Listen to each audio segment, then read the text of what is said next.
Perkenalan, mungkin ada beberapa yang belum kenal. Siapa gue? Uh, gue ini sekarang sebagai senior UX writer Tokopedia. Baru bergabung mulai November 2019. Sebelum dan saat ini juga masih freelance, juga ngerjain beberapa project freelance, salah satunya di Reso, kalau kalian tahu, aplikasi musik, dia punya TikTok. Lalu sebelumnya sempat kerja di Gojek sebagai content strategist, lalu sempat freelance juga sebagai content writer di PR agency namanya Magnific, dan karir saya dimulai itu sebagai content editor di Marketplace. Yaitu perusahaan konsultan marketing ya, dari fresh grade sampai tahun 2018. Oke, agenda for today, ini lumayan pack ya. Nanti kalau misalkan ada message-message di atas, hiraukan saja, itu kerjaan. Untuk agenda kali ini, kita akan bahas 6 hal gitu. Pertama, mengenai UX. What is UX and UX writing? What's the main aim of UX writing? Apa sih tugasnya atau tujuannya itu apa gitu. Lalu prinsip-prinsip dasar tentang UX writing, lalu skill yang dibutuhkan untuk menjadi seorang UX writer, lalu biggest challenge sebagai seorang UX writer, dan terakhir ada how to start it-nya. Bagaimana kita memulai menjadi seorang UX writer. Okay. So before we talk about UX writer atau UX writing, kita harus tahu dulu tentang UX itu sendiri, yaitu user experience. Oke. So what is UX itu? Sebenarnya simple ya, UX stands for user experience, atau bahasa Indonesianya pengalaman pengguna. Gitu. Artinya apa? Di dalam dunia digital, UX itu menjadi hal yang dibutuhin karena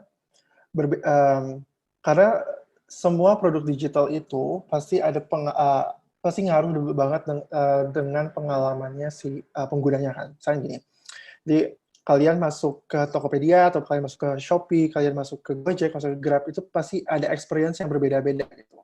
Nah, itu ada satu tim atau organisasi yang kerjanya adalah mengurus si user experience itu.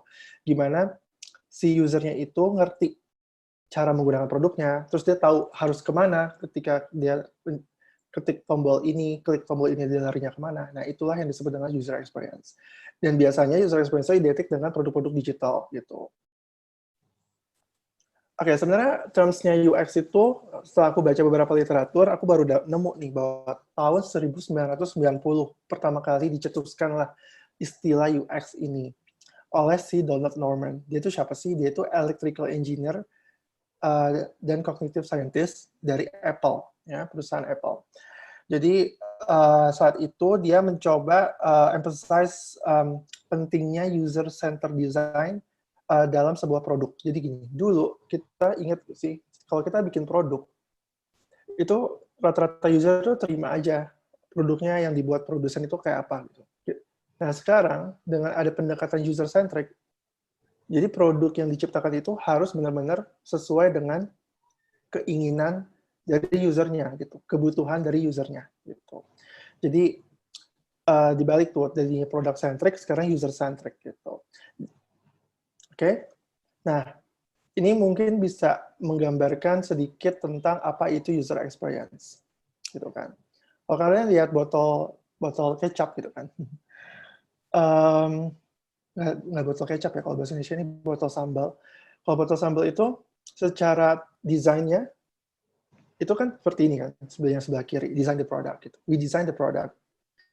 Terus, tapi kalau kita nggak design experience ya, nggak kayak gini kan. Karena cara menggunakan si botol kecap itu ya dibalik gitu. Kalian nggak bisa ngambilnya dari atas gitu, harus dibalik. Nah, experience itu, user experience itu yang didesain oleh tim UX gitu. Di mana nanti ada hubungannya sama UX writer. UX writer itu terlibat dalam proses design the experience. Nah, mungkin ada yang nanya, lalu yang design the product itu siapa, Kak? Mungkin kita akan bahas nanti ada pembahasan spesifik juga tentang kategori jenis-jenis pekerjaan di dalam tim product design gitu ya. Nah, biasanya desain produk itu adalah tim, ada istilahnya itu UI, user interface gitu. Oke. Nah, sebagai seorang UX writer, tentu kita harus tahu sih, sebelum kita memulai menjadi UX writer tuh kita harus punya intuisi atau mungkin kita ngebangun apa ya? Ngebangun knowledge juga bahwa kita bisa tahu membedakan mana yang good or bad dari experience gitu. Jadi ketika kalian melihat sebuah tampilan layar gitu atau lihat sebuah aplikasi, kalian bisa nebak ini kayaknya bad experience deh. Gue kayaknya frustasi banget pakai produk ini. Kalian udah bisa meng-cater itu karena UX writer itu harus punya kepakaan tersebut untuk bisa ngebetulin nih, untuk bisa improve experience-nya gitu. Oke. Nah, contoh adalah faucet ini. Ya. Kalian notice nggak ini sebenarnya good or bad UX design? Secara UX design tuh ini secara pengalaman pengguna, misalnya kalian menggunakan produk ini berhadapan dengan si faucet ini, kalian merasa bingung nggak sih? Yes kan? Karena kalian nggak tahu mana yang air Halo, panas, mana yang sorry, air Safik. dingin. Yes. Safik, sorry, share screen-nya udah ini belum ya? Oh, belum ya? Iya, belum share screen. Oh, sorry. Sorry. Gue pikir udah. Sorry. Soalnya gue, oke, bentar.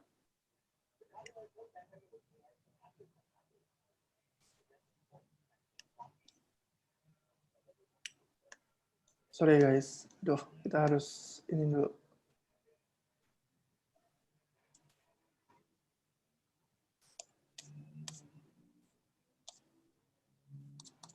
Oke, wait.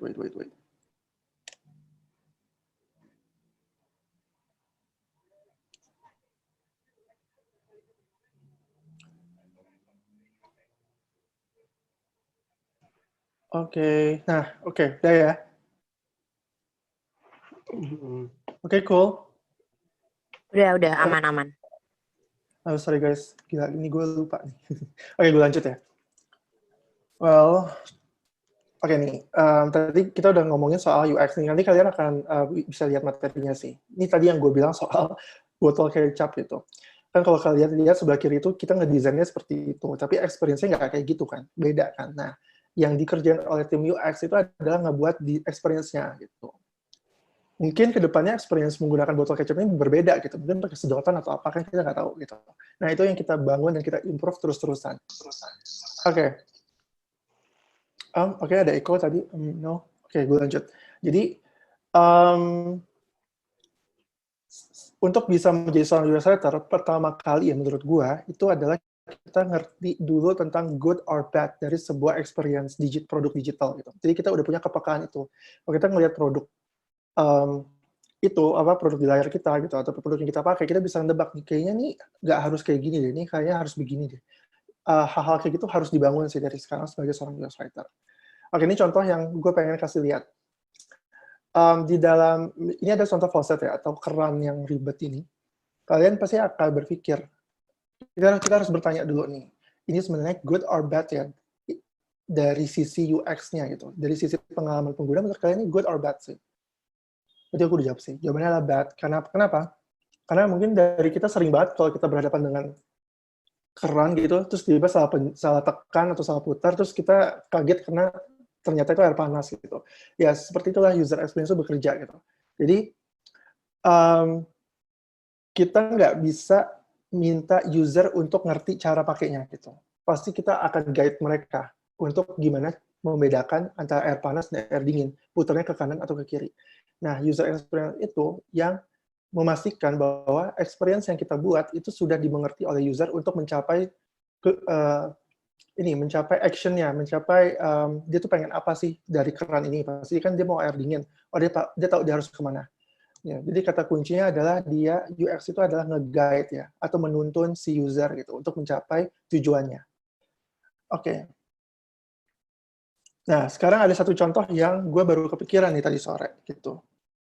Menurut kalian, ini kalian pasti sering banget nih, lagi mau chat, tiba-tiba kekirim, atau mungkin nggak jadi ngomong, gue hapus gitu. Tiba-tiba tapi muncul, you delete this message. Ya kan? Atau kalau kita, atau ini muncul di layar handphone kita. Tapi kalau di layar handphone orang yang kalian kirim, dia akan munculnya kalimatnya diganti sih. Kayak, this message has been deleted, kalau nggak salah ya. Nah, setelah gue pikir-pikir, ini kayaknya bad design. Kenapa? Karena beberapa user yang gue tanya, ketika dia mendapat message kayak gini, dia akan nanya balik ke orangnya. Lo chat apa tadi? Gitu. Terus, iya ya? Enggak kok, hehehe, gitu kan. Itu jawabannya. Nah, artinya apa? Artinya bahwa ini sebenarnya nggak benar-benar nge-delete gitu.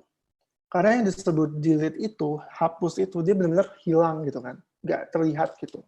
Tapi ini masih ditaruh sehingga user yang lain tuh merasa bertanya gitu. Gue tahu lo udah pesan, tapi lo udah hapus gitu. Tapi gue bisa baca pesan. Gue belum baca pesan lo. Artinya memang benar-benar nggak hilang gitu. Nah ini menurut gue salah satu bad design sih itu. Jadi tapi orang nanya, tapi kan ini udah sekelas WhatsApp kok masih bisa salah gitu, atau mungkin ini bukan salah dan benar, ini adalah soal experience usernya gitu. Karena buat apa ditulis bahwa ini dihapus tapi lo bisa tahu, tapi lo prom lagi ke orangnya gitu, sehingga akhirnya fungsi dari dihapus itu jadi nggak kelihatan karena akhirnya jadi conversation kan, lo akan ditanya lagi. Gitu. Lagi pula di sini ada ikonnya blokir. Sebenarnya lebih cocok tuh dia nggak ngapus tapi ngeblok si message ini. Itu sih menurut gue. Oke, nah sampai saat ini ada pertanyaan nggak? Udah ada yang nanya belum di kolom chat? Gue belum bisa lihat nih. Bisa bantu nggak Nabila? Belum ada yang nanya sih. Mungkin Belum bisa ada lanjut ya? dulu aja. Oke, gue lanjut ya. Oke, sekarang kita ngomongin soal UX writing. Nah, coba kalian lihat dari page ini ya. Apa yang kurang ya? Atau mungkin ini udah kalian ngerti ini tujuannya apa dan ada di mana. Pasti bingung nggak sih? Ini apa gitu. Ada icon-icon doang gitu. Terus ada gambar pensil. Ini maksudnya apa ya? Gitu ya. Nah, kalau kalian lihat seperti ini, pasti berbeda kan? Jadi lebih jelas apa yang harus dilakukan oleh si penggunanya, atau kalian tahu harus ngapain. Gitu. Nah, UX writing ini adalah kerjanya adalah dia membantu si user untuk nge-guide si user lewat tulisan gitu. Kalau desain itu kan dia yang overall desainnya, tapi UX writer itu yang ngebangun dari desain yang udah dibuat gimana desain ini lebih bisa digunain oleh banyak orang. Jadi, common definition, ini udah sering banget gue bilang bahwa UX writing itu ada the practice of crafting copy. Jadi, dia is not just writing, tapi dia crafting. Kenapa crafting? Nanti gue akan jelasin.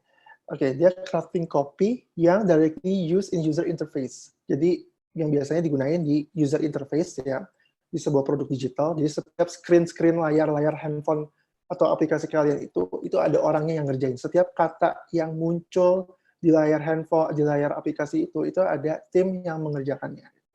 Yang tujuannya untuk apa? Nge-guide user di dalam produk tersebut dan membantu mereka untuk berinteraksi dengan si produk tersebut.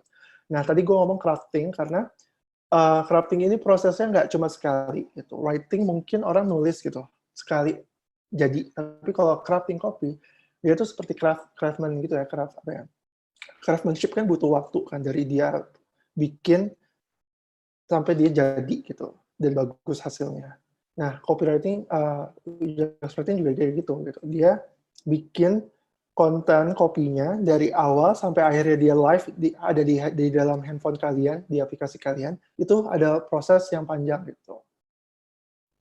Oke, next. Nah, ini kenapa UX writing tuh makin lama makin seksi sih, kayak satu pekerjaan yang mulai diminati oleh banyak orang gitu. Ini gue coba research kecil-kecilan lewat Google Trends, di mana gue flashback 5 tahun. Ternyata kata kunci UX writing itu baru mulai muncul ya, mungkin di tahun 2018 ini lah ya. Oh sorry, connection unstable. Tapi jelas ya suara gue. Oke. Nah, kalau kita lihat di sini, ini baru mulai muncul tuh tahun 2018 gitu kan, mulai muncul keyword kata kunci di Google. Artinya, sebelumnya tuh nggak ada. Gitu. Sebelumnya orang Indonesia tuh nggak pernah mencari apa itu UX writing. Gitu.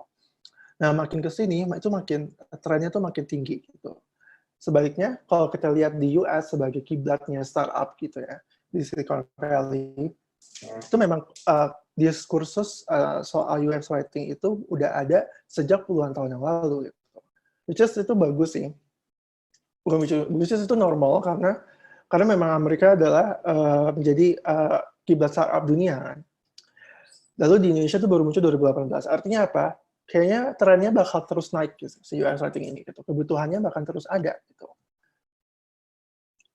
Oke. Nah ini alasan kenapa Shadownya so popular. Pertama, UX writing itu bisa dibilang relatively new. Ya. Dan kita hampir belum pernah mendapatkannya saat kita di bangku kuliah. Gitu. Mungkin nggak tahu ya kalau yang sekarang, tapi setahu gue tanya teman-teman gue yang baru lulus, mereka belum pernah dapat mata kuliah soal UX writing. Gitu. Lalu yang kedua, there's a growing number of digital products, gitu. Even from non-startup companies. Pertama yang ngedrive kebutuhan UX writer adalah startup, yes, digital startup. Karena setiap digital startup, setiap produk digital, mereka sudah ngerti, mereka harus butuh UX writer. Gitu. Nah, tapi gue lihat belakangan ini beberapa non-startup companies, atau yang kita bilang legacy company yang udah lama, yang udah puluhan tahun di Indonesia tuh udah mulai meng-hire UX writer gitu. Gue bisa sebut kemarin gue lihat ada job posting Indomaret ya. Indomaret meng-hire UX writer gitu. Gue juga bingung nih, kira ada produk apa nih yang mau diluncur di Indomaret nih, gitu. Lalu ada juga Sinarmas gitu. Jadi intinya apa? Intinya bahwa UX writer itu sekarang nggak spesifik, mungkin masih spesifik di perusahaan-perusahaan startup, tapi ternyata ini udah menular nih di perusahaan-perusahaan non-startup gitu. Dan terakhir, product success sekarang depend on the quality of its UX design and writing-nya. Ini maksudnya apa? Sekarang gini, dulu kan startup jarang ya. Nggak sebanyak sekarang gitu. Competition-nya makin tinggi gitu. Kita sebut aja marketplace. Marketplace kayak Tokopedia, Blibli, Lazada, dan Zalora dan segala macam bentuknya itu artinya competition makin tinggi. Lalu apa yang membedakannya gitu? Yang membedakan gue ke Shopee sama gue ke Tokopedia, gue ke Lazada, ke Bukalapak gitu. Karena produk-produk yang gue cari ada di situ kan.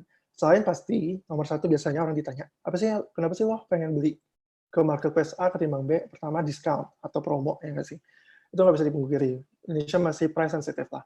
Yang kedua, experience-nya gitu. Gue lebih nyaman karena gue ngeliatnya lebih rame, gue suka yang rame. Gue lebih suka yang ini karena lebih clean gitu. Kalian bisa tebak yang mana itu.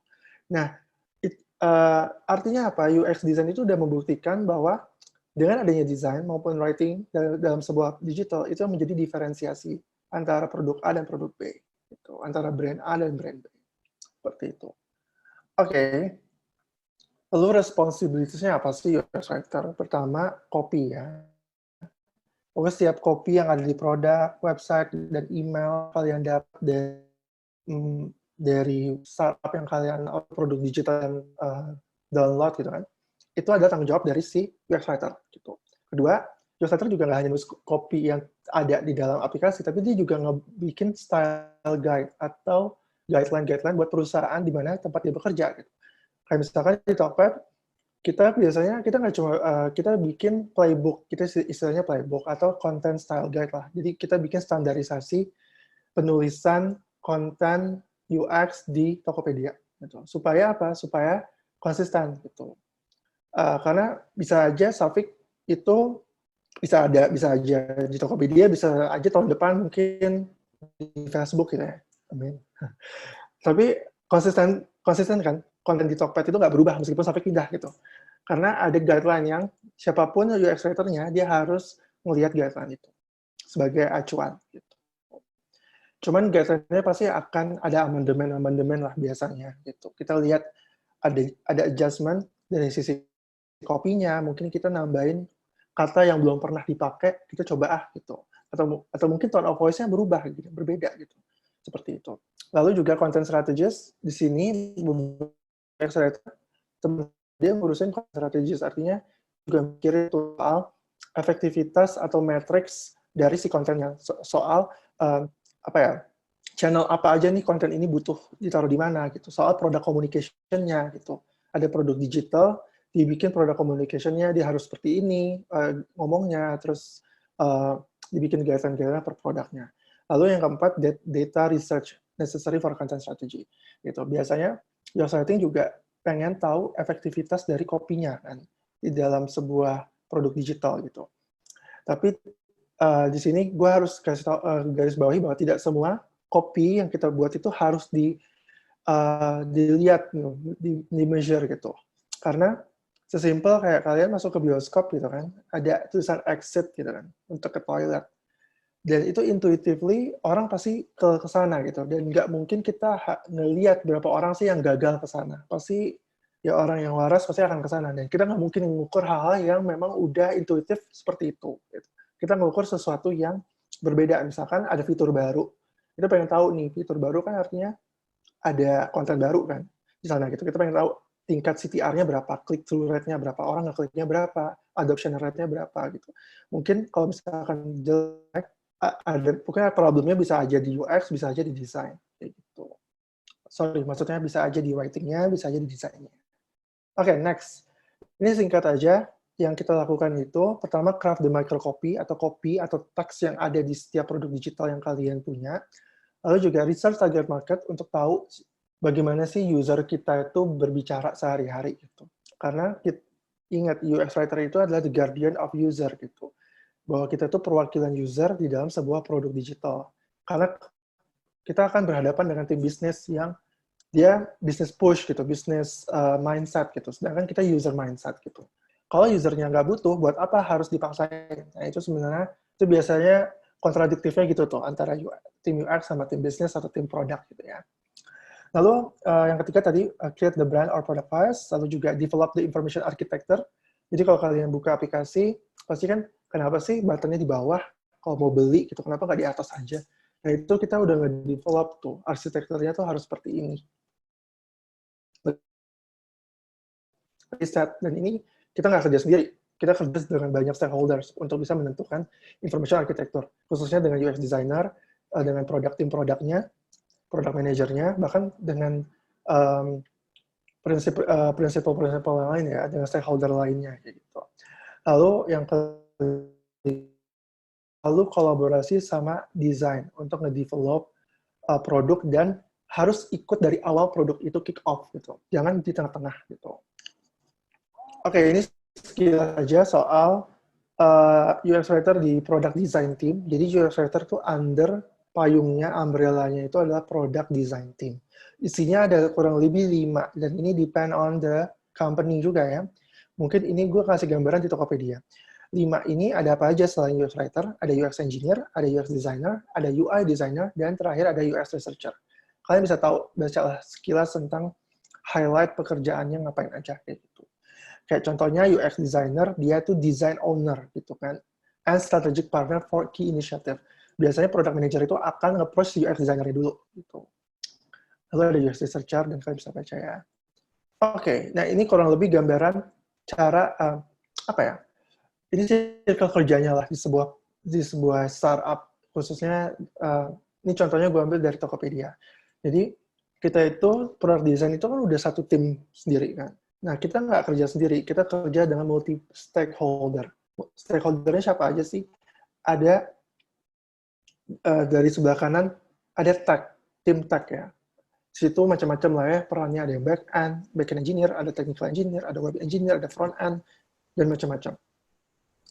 Lalu kita juga kerja bareng sama tim bisnis.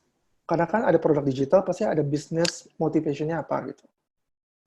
Lalu kita juga ngomong sama tim brand atau tim kreatif ya biasanya. Kreatif kan under brand ya, atau marketing. Untuk biasanya kita pengen align nih komunikasinya brand kita di masyarakat di setiap touch point marketingnya itu apa aja gitu. Misalkan di out of home gitu ya, di baliho gitu atau di iklan-iklannya tuh seperti apa sih gitu. Nah, insight-insight itu kita pakai untuk bikin kopinya juga gitu. Jangan sampai masuk lihat iklannya di internet gitu, di IG Ads gitu ada iklannya, ketika masuk ke dalam produknya ternyata komunikasinya beda gitu. Bahasanya beda, orang jadi bingung gitu. Ini gue nyasar atau gimana ya, kayak gitu sih. Nah, di tengah-tengah ini ada istilahnya product manager. Mungkin nanti Jobhan juga ada sesi khusus ya tentang profesi si product manager ini. Dia, bayangin di tengah-tengah, dia itu dirijen tuh untuk semua stakeholder ini. Dia yang nge-guide mereka, kita semua. Oke, ini contoh live before UX ya. Kalian mungkin, nggak tahu ya, saya sih pernah mengalami ini ya. Mungkin kalian udah lahir udah dengan teknologi yang udah canggih. Mungkin nggak pernah lihat ini. Ini dulu tuh kayak gini nih, kopinya yang kita lihat ketika kita pengen ada error terjadi. Gitu. Lalu sempat kan lihat-lihat konten kayak gini. Gitu. Nah sekarang ketika UX sudah ada gitu. Kalau kita lihat kiri dan kanan itu ada bedanya gitu. Before dan afternya. Yang after ini yang udah dipoles sama UX writer biasanya. Sedangkan yang before ini itu ya cuma produk doang gitu kan. Ini kayak siapa aja juga bisa bikin nih kopi kayak gini kayak gitu. Kenapa? Bedanya gitu.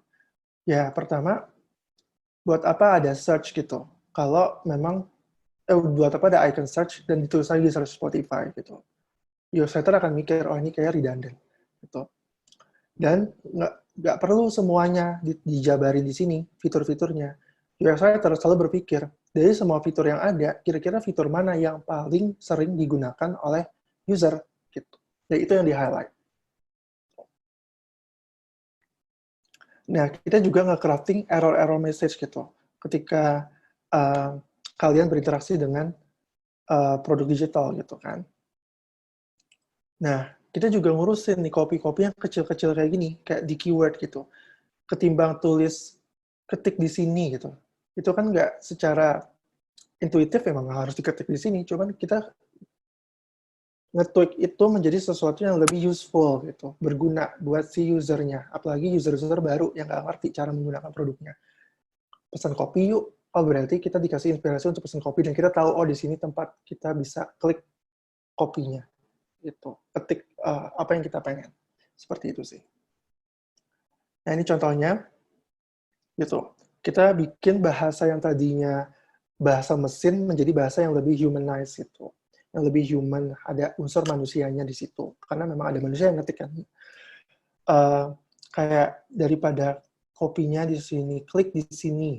Mungkin kita bisa ganti intip di sini kayak gitu. Atau kenali sekarang. Jadi itu yang menjadi tugasnya UX writer, memastikan itu berguna dan engaging juga buat si usernya. Gitu. Ini contohnya juga, ini menarik sih menurut aku, bagi 14 steps to go. Jadi daripada ngasih tahu bahwa 14 hari lagi, mungkin kita bisa ganti itu harinya menjadi steps. Terlihat lebih cute dan lebih, orang jadi notice, oh ya, oke. Gitu. Oke, sampai saat ini harusnya ada pertanyaan ya? No? Oh, ini udah ada pertanyaan sih. Ini dibacain atau gimana? Coba Bacain gue aja nggak lihat. apa-apa ya? Oh, oke, Bacain oke. aku dulu. Gimana? Oke, gue harus stop dulu untuk bisa baca pertanyaannya. Well, oke, ini ada dari Abel. Jadi bagaimana cara kita tahu taste dari target user UX yang cocok dengan mereka. Cara make sure kalau itu kira-kira bisa berhasil gimana? Ini case tadi Kak. Gitu. Oke, ini pertanyaan menarik sih.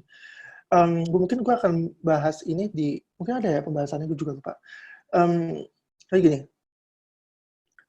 biasanya tuh kita ada tim namanya user experience researcher atau UX researcher.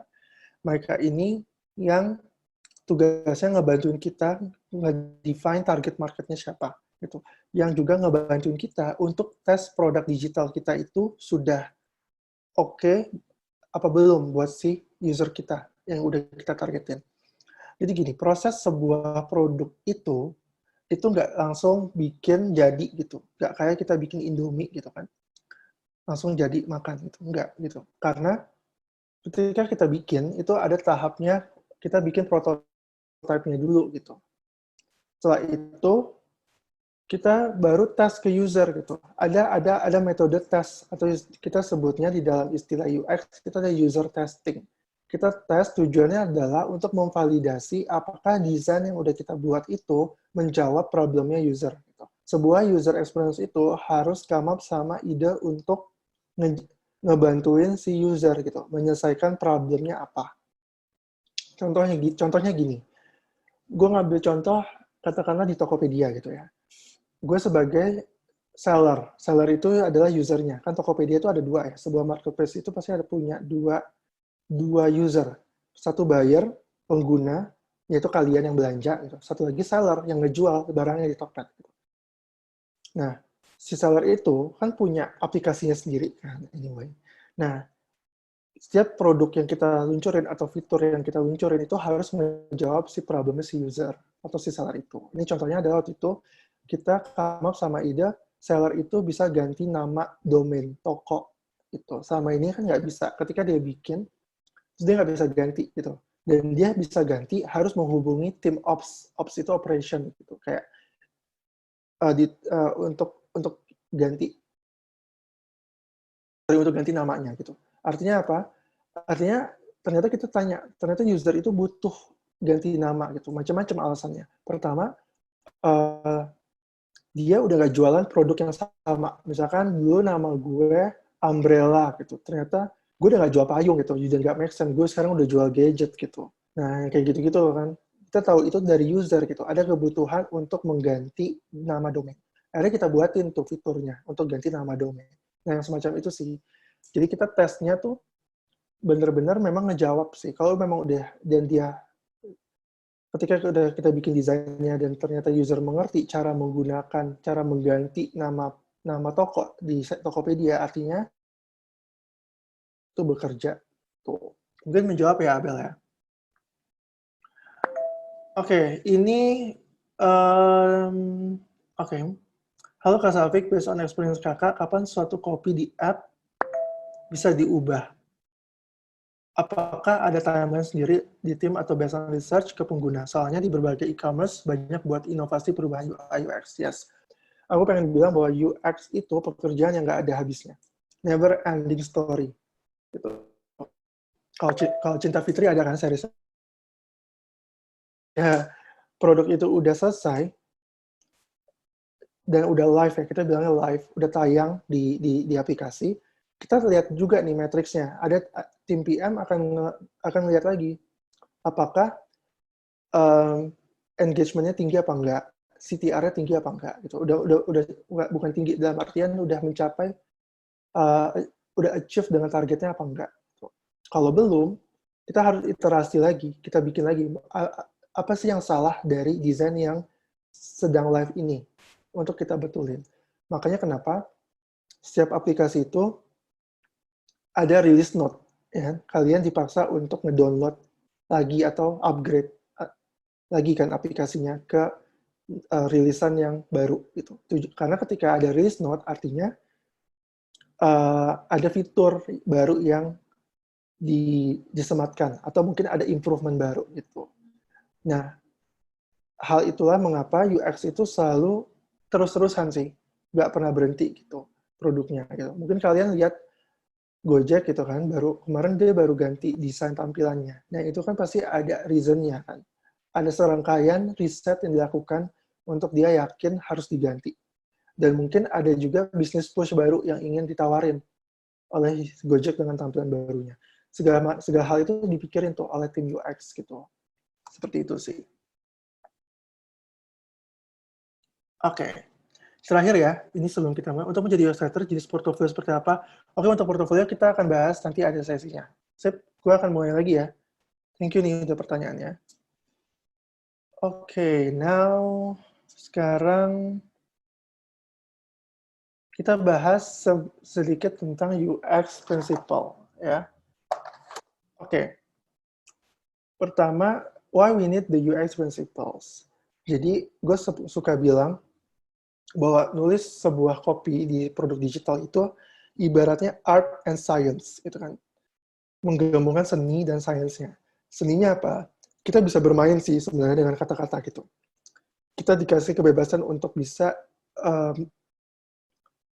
membuat sesuatu copy yang tadinya basic menjadi lebih engaging. It's okay. Cuman ada science-nya. User tuh ngerti nggak sih gitu. Jadi science-nya itu lebih kepada gimana understanding user behavior, user perception gitu. Kita harus tahu naturally speaking user tuh kayak apa gitu. Sehingga kita harus berpikir secara strategis gitu ketika kita menulis gitu. Beda dengan novelis yang mungkin dapat ilham gitu kan. Dia ke gunung atau ke apa, dia tulis cerita kayak gitu. Nah, kalau kita enggak, inspirasi kita cuma satu, yaitu user. Udah, that's it. Kedua, since we got users, kita juga butuh guideline untuk ngelit kita bagaimana kita menulis untuk user. Itu pasti make sense kan. Ketiga, dengan kita kasih rules atau prinsip-prinsip ini, kita bikin sebuah konsistensi experience gitu. Bayangin dalam satu produk digital, itu yang ngerjain kopinya mungkin banyak. UX writer di Tokopedia ada 7. Dan bagaimana 7 UX writer ini bikin experience yang sama gitu. Sama-sama Tokped yang udah kita define gitu. Jangan sampai berbeda UX writer, berbeda juga ininya, kontennya gitu, kopinya. Kita nggak mau gitu. Kita nggak mau bikin inkonsistensi di dalam experience di satu aplikasi yang sama. Oke, ini prinsip dasarnya adalah be concise. Orang UX writer itu harus irit dan irit. Gitu. Nulisnya nggak boleh panjang-panjang. Gitu. Dan make sure bahwa make every word count. Setiap kata itu benar-benar berharga. Jadi pastiin, baca ulang, apakah ini benar-benar sudah concise apa belum gitu. Kalau bisa dipendekin, ya udah pendekin aja gitu. Ini contohnya sih. Produk nggak ditemukan sama-sama judulnya, tapi lihat subtitlenya tuh. Yang satu 3 baris, yang satu 2 baris. Tapi kalau kita baca telaah lagi, yang satu tuh nggak salah, cuma nggak concise aja, nggak singkat gitu. Yang dua lebih singkat dan lebih jelas gitu. Karena kenapa? Produk digital itu people tend to scan, ya. Just screening doang gitu, dia nggak baca gitu. Sehingga kita harus pastiin konten yang lebih brief, yang lebih pendek gitu. Kedua, clear.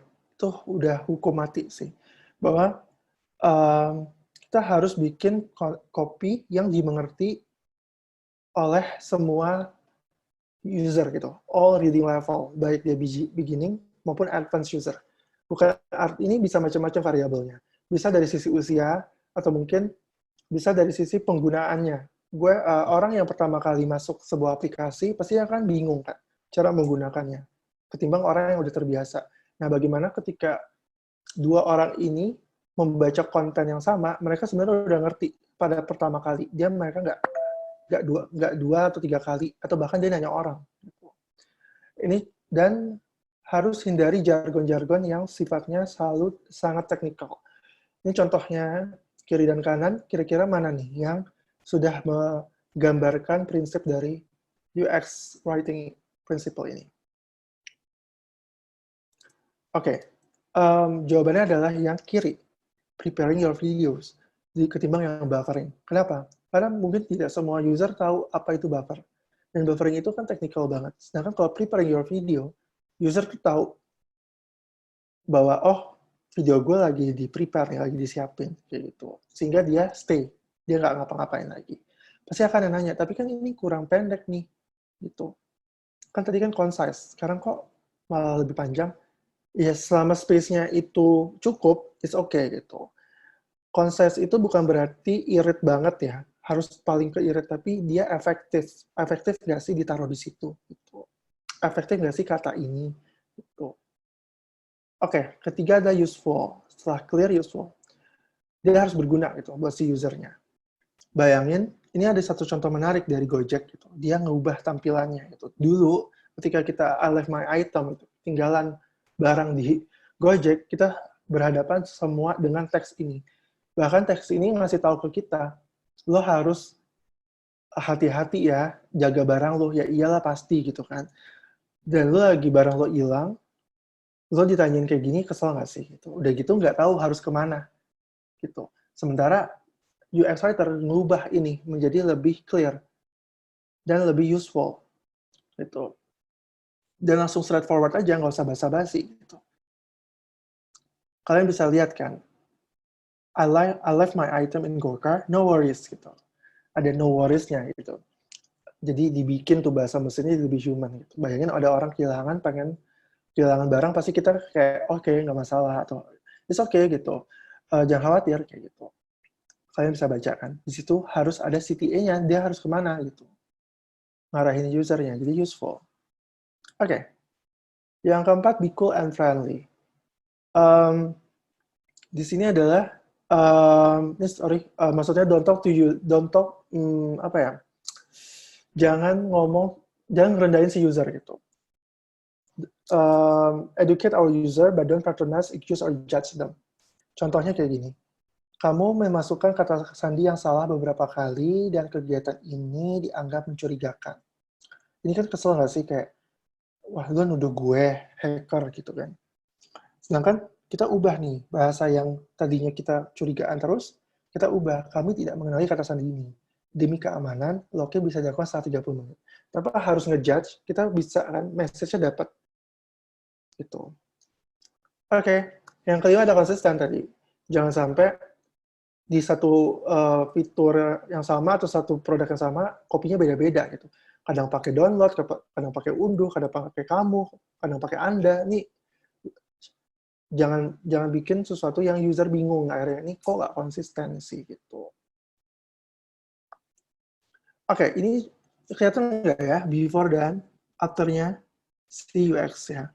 Kalau kalian lihat. Bayangin yang kiri itu padat banget kan, informasinya terlalu panjang. Sedangkan setelah dipoles sama UX, kita nggak perlu highlight lagi nama produknya gitu. Karena udah tergambar dengan gambarnya. Jadi buat apa ditulis lagi gitu kan. Lalu, actionnya setiap gambarnya harus diapain? Dilihat view. Jadi untuk bisa tahu detailnya, yaudah kita bikin aja button view. Nanti dia akan masuk ke halaman setiap produk ini. Nah itu kalian bisa lihat kan bedanya yang kiri dan kanan. Itu lebih clear, lebih concise, lebih useful juga gitu. Dan konsisten. Kalau view ya udah view semua. Gitu. Gak ada yang C atau yang lain. Oke. Ini juga after ya dan before-nya. Kita lihat before-nya itu pusing banget ya sih, kayak kalian paling gampang adalah buttonnya yang satu tuh dua-duanya nggak nyala. Sedangkan kalau yang udah dipoles sama UX, kita ingin buttonnya nyala. Kalian nyadar nggak sih hal-hal kayak gini ketika kalian buka aplikasi digital gitu? Ada satu button yang warnanya nyala, mencolok sendiri kan. Artinya apa?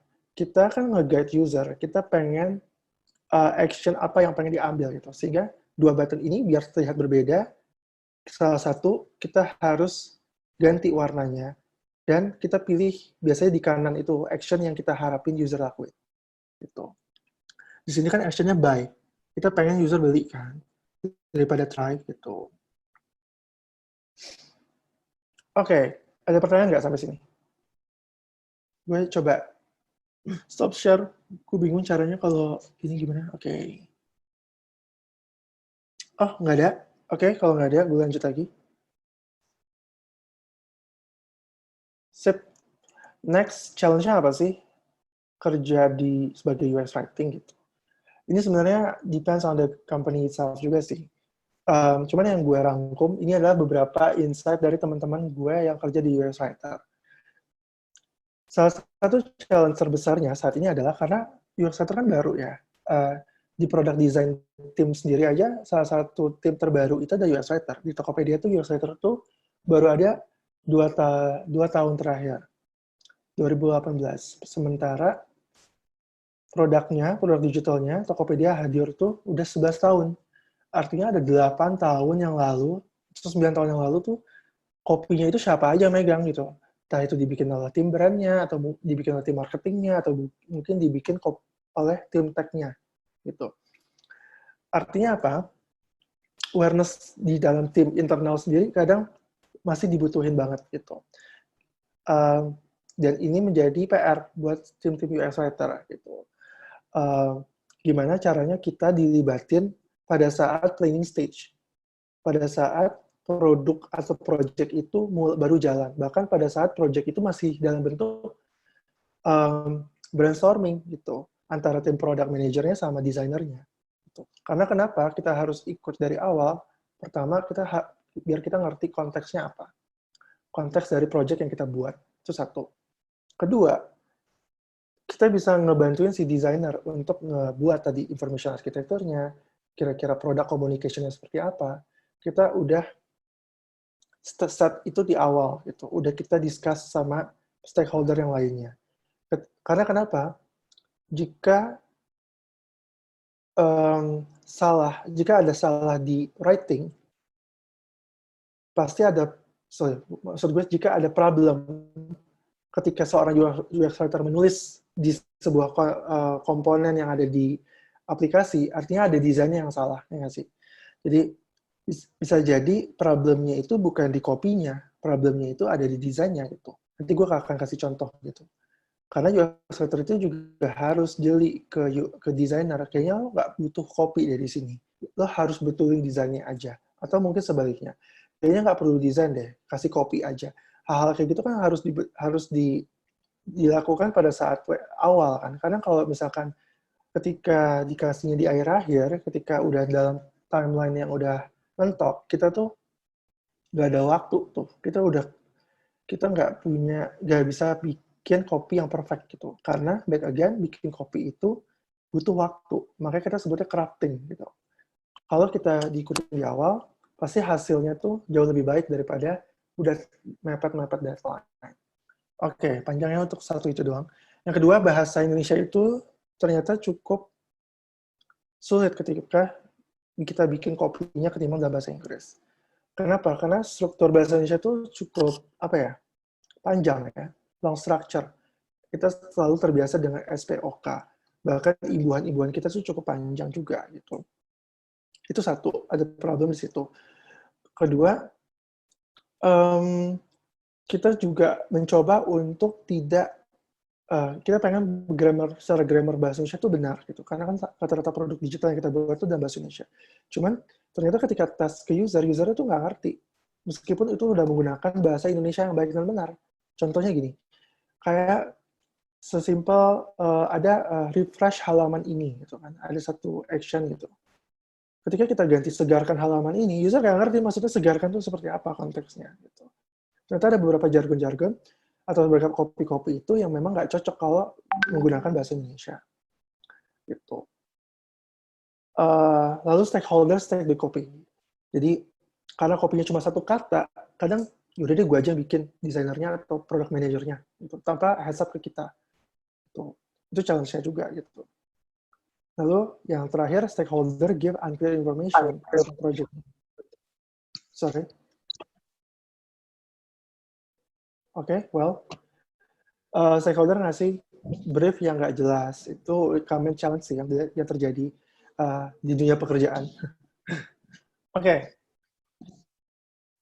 So, it isn't about copy, design, or product comes first. Tapi ini tentang bagaimana kita dari multiple disiplin, multiple stakeholder can work together. Gitu. Makanya kita realize bahwa kita tuh butuh established workflow atau workflow cara kerja yang benar-benar kita bisa praktikin sebagai seorang UX writer. Gitu. Jadi itu sempat challenge gue waktu itu. Terus kita sama-sama sama tim UX writer kita bikin workflow deh. Kita kasih tahu nih ke setiap stakeholder cara kerja UX writer itu seperti apa yang kita inginkan sehingga mencapai hasil yang maksimal dan efisien. Ini workflow yang udah kita tawarin. Gitu. Ini kita sebut ideal workflow ya. Jadi dari tahap-tahapannya seperti ini. Tahap sprint planning atau kick off gitu kita udah dilibatin di sini. Lalu tahap wireframing plus crafting. Jadi kita udah nulis tuh kopinya pada saat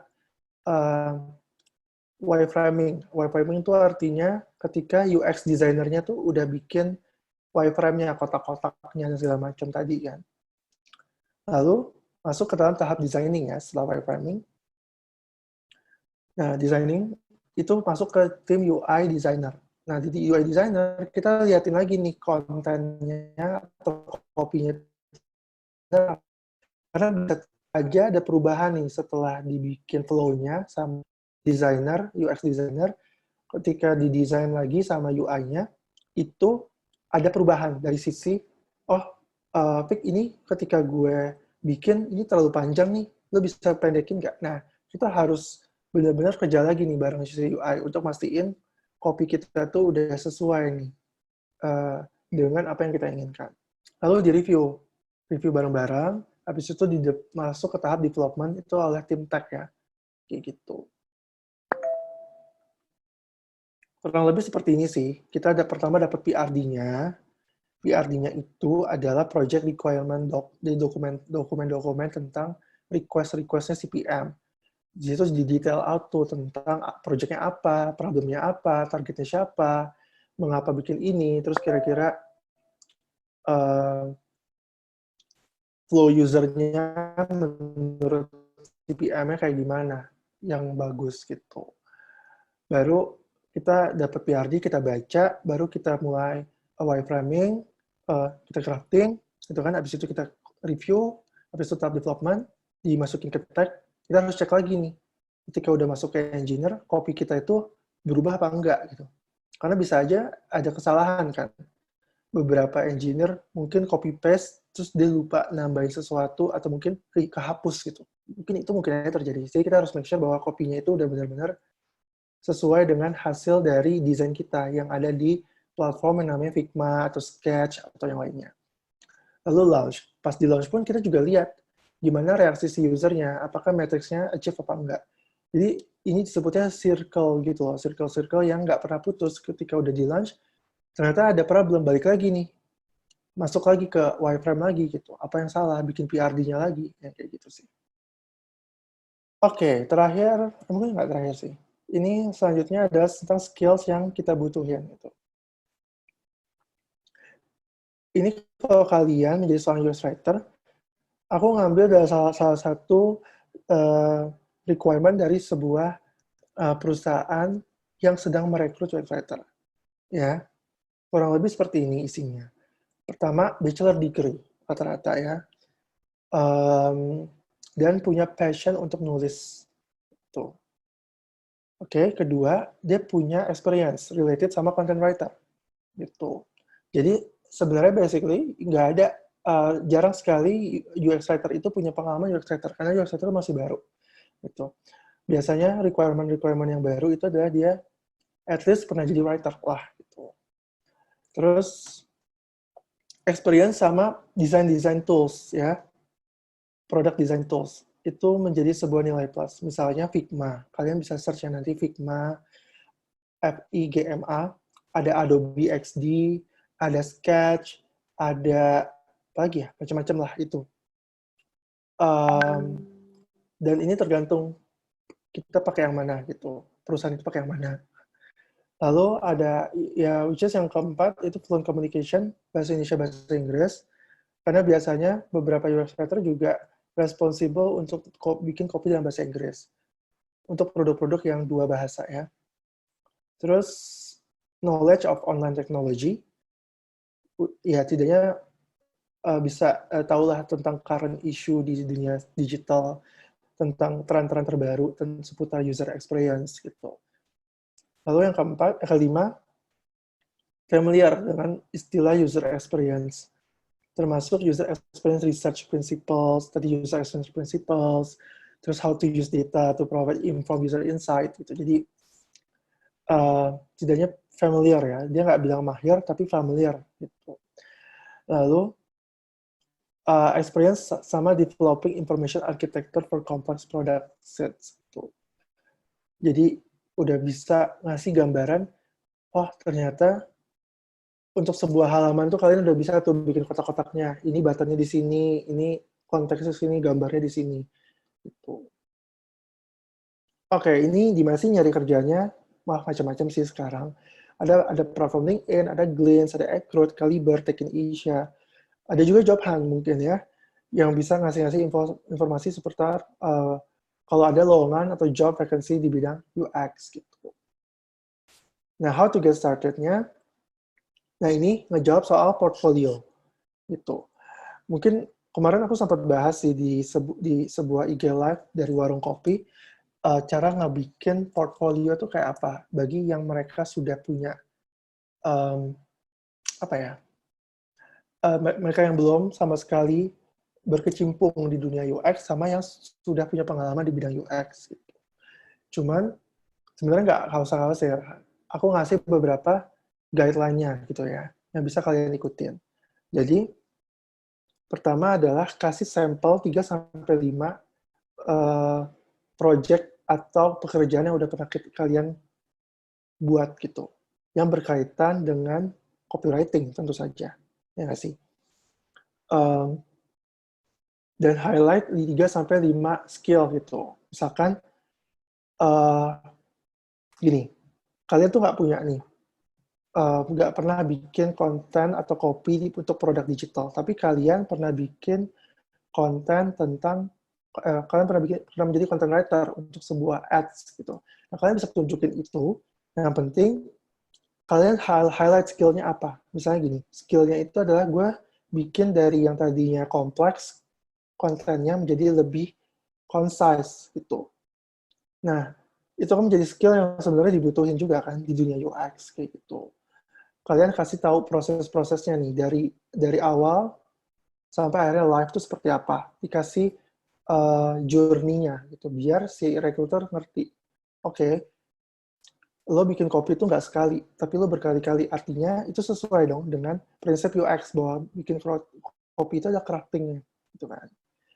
Terus kalau kalian memang mau highlight produk-produk digital, sebenarnya kalian highlight kopi yang paling common atau paling pasti ada di hampir semua produk digital. Jangan sampai rekruternya atau usernya tuh bingung, ini kopinya ada di halaman apa ya, gue nggak tahu. Gitu. Misalnya gini, gue pengen ngasih contoh konten atau copy tentang halaman error gitu. Ketika orang berbelanja, terus tiba-tiba error, nggak bisa masukin barangnya, kira-kira muncul kopinya apa ya? Nah, kalian bisa bikin itu, kayak gitu. Dan ini erat kaitannya dengan yang nomor 3, yaitu come up sama use case dan skenario. Sebuah portofolio itu harus, khususnya ya, portofolio UX writing itu harus ngasih use cases. Use cases itu apa sih? Gue akan kasih contohnya seperti ini ya. Ini adalah skenario. Kalian bisa baca. Kalian bisa bikin skenario-nya sendiri, atau kalian ambil skenario dari apa yang kalian pernah alami dalam menggunakan sebuah produk digital. Kayak gitu. Ini contohnya kayak gini. Officer worker, konteksnya, itu lagi scrolling down, lagi asik-asiknya scrolling di sosial media, tiba-tiba aplikasinya itu loading, gitu, dan nggak ada konten yang muncul, kayak nggak bisa dipakai lagi. Nah, itu skenario. Challenge-nya adalah gimana kalian tuh bikin pesan yang informasiin ke user bahwa saat ini dia lagi nggak bisa akses sosial medianya, gitu. Tapi kita nggak bisa harus spesify kenapanya, gitu. Cuman di dalam kopinya kita harus ngomong, lo harus ajak mereka untuk tetap menggunakan aplikasi itu. Kalian bisa kebayangkan kira-kira kopinya akan muncul seperti apa. Terus di sini dikasih challenge-nya. Headline-nya harus 30 karakter, body-nya harus 120 karakter, button-nya harus 15 karakter. Nah, skenario-skenario seperti ini kalian bisa buat, ya, dan itu bisa kalian tampilin untuk menjadi portofolio kalian. Gitu. Baik lagi. Nah, give the context. Nah, give the context itu tadi tentang skenario-nya itu apa, ceritain apa yang problem yang kalian ingin betulin gitu, improve gitu, ingin kasih solusi apa gitu. Oke. Nah, yang baik itu kalau kalian udah punya pengalaman, itu kasih before dan after-nya. Screenshot before dan after-nya. Atau mungkin nggak before dan after, tapi kayak proses 1, proses 2, sampai proses finalnya. Jadi kalian ngasih yang tadi, ngasih journey-nya, biar si user ngerti, oke, dari kopinya begini, makin lama makin useful, lama-lama makin concise, dan lebih useful, lebih macam-macam. Yang tadi prinsip-prinsip UX-nya. Gitu. Dan yang terakhir, jangan khawatir, kalau kalian nggak punya portfolio atau nggak punya pengalaman kerja di bidang UX, kalian tadi bisa menggunakan existing produk atau aplikasi yang sering kalian pakai, atau mungkin yang menurut kalian nggak suka gitu. Kan banyak kan kita nanya, gue nggak suka pakai aplikasi ini ribet. Nah, artinya ada problem kan menurut kalian. Ya, itu bisa menjadi bahan kalian cari portofolio. Kalian seolah-olah pengen nge-improve nih dari sisi copy yang ada di produk-produk digital yang kalian sering pakai atau kalian nggak suka. Gitu. Oke, ini aku coba cek ya. Ini satu menarik portfolio bisa dijadiin contoh, agak lemot ya. Oke, sekarang tuh trennya adalah bikin portofolio online. Kalian juga bisa dengan berbagai macam template-template website gratisan. Ini contohnya. Jadi ada dikasih tahu siapa dia gitu. Terus di sini dikasih tahu portofolionya. Ini versi yang simple ya, yang menurutku bisa kalian pakai.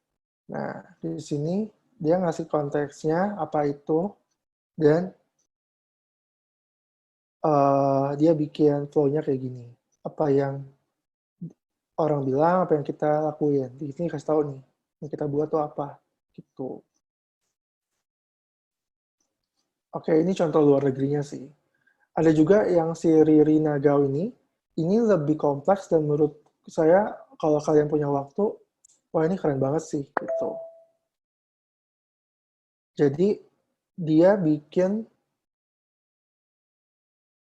ngejelasin tuh problemnya apa, solusinya apa, role-nya apa, ini time frame-nya kapan gitu. Dan di sini bisa ngelihat prototype-nya gitu. Gitu di sini dikasih tahu client feedback gitu dan segala macam. Sebenarnya bakal ada bagusnya ada sesi sendiri sih tentang cara membuat sebuah portofolio ya. Cuma ini gambaran doang, kalian bisa lihat dari orang-orang yang udah pernah bikin porto. Bahkan diarahin ke InVision tuh untuk melihat prototype yang udah dibikin kopinya gitu.